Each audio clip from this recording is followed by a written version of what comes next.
פיל מדהים, אנחנו לא ידענו אם לקרוא לו פיל פלא או פיל פלא, על שמו של הכדורגלן הגדול, האגדי. פיל פלא, בבקשה. שבת שלום, אדון אזמרלדה. גדול מאמני הכדורגל של המאה. לך תלבש את החולצה מספר 9 ותעלה מיד למגרש. לא עולה. אתה שחקן כדורגל מעולה, אבל הראש ממולא. הרגליים שלך רצות, אבל השכל הולך לאט מאוד. לך תלבש את החולצה מספר 9 ותעלה מיד למגרש. תביא את זה חיים, זה כדורגל.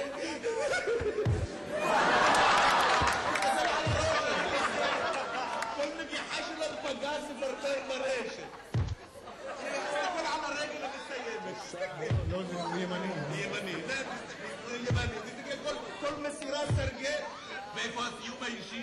כל שבת מתברג במערך הקדמי, כל כדור שלו פגז מפרפר ברשת. ואיפה הוא היום, אדון אזמרלדה? אתה תהיה שחקן כדורסל. תהיה על המפה, מבטיח לך. תקיף את המטבח. יופי. אתה תהיה ברקוביץ'. כולם בהתחלה נמוכים. אתה ראית את אולטי פרי שנולד? היה בקושי 1.80 מטר.